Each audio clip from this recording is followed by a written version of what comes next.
Welcome everyone. So today we will solve Leetcode problem 647 palindromic substrings, and we will be solving it using Golang. So this problem states that we are given a string S and we need to return the number of palindromic substrings in it. So what is a palindrome? A palindrome is a string that is read the same as backward and as forward.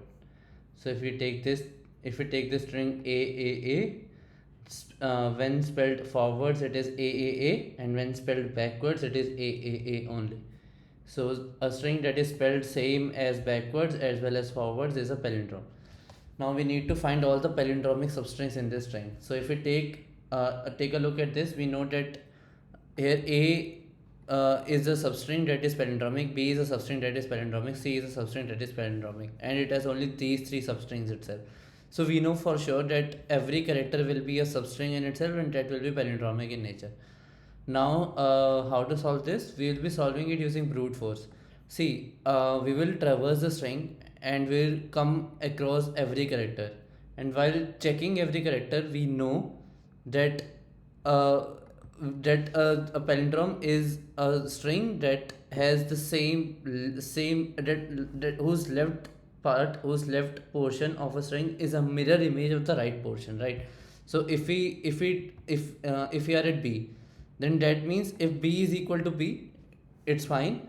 Now we will decrease our one pointer to left and we'll increase our one pointer to right, and we'll check again if our A value is equal to C value.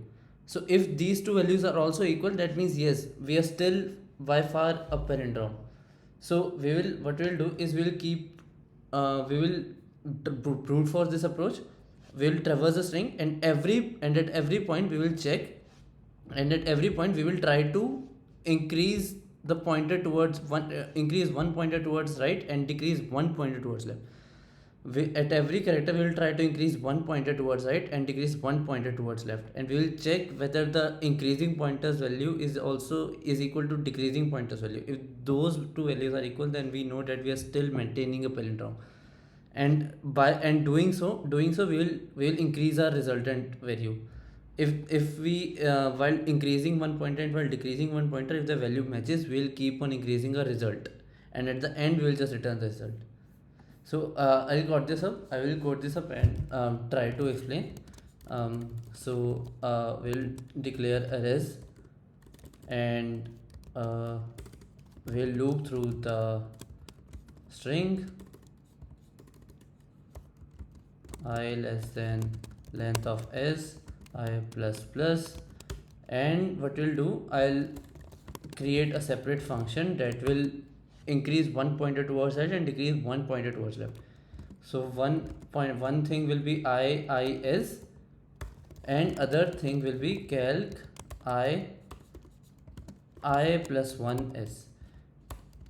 Now why I am doing one as I and other as I and I plus 1? See, there are two types of palindrome that can happen. One palindrome is ABA, right? Here we know that if we are at center and center value is equal, B is equal to B. Now if we increase one pointer to A and decrease one pointer to A, those two values are still equal, that is a palindrome.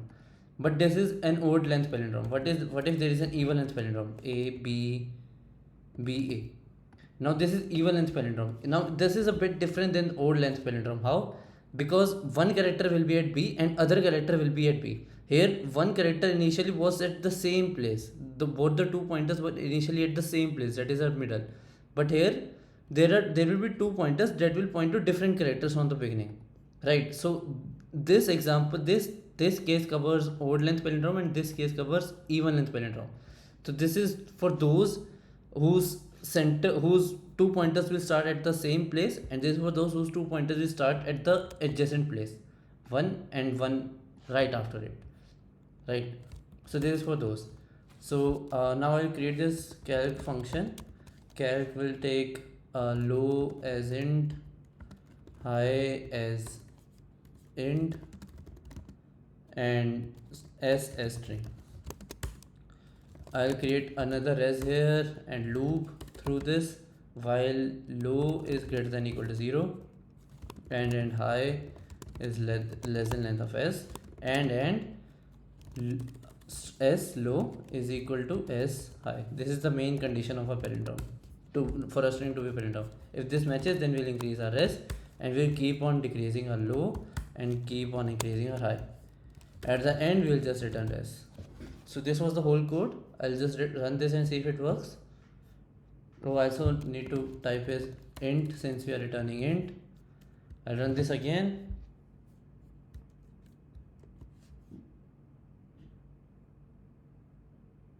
And we can see it works. I'll submit it now. And we can see it passes and it's pretty efficient. This was all for today. I'll see you in the next one.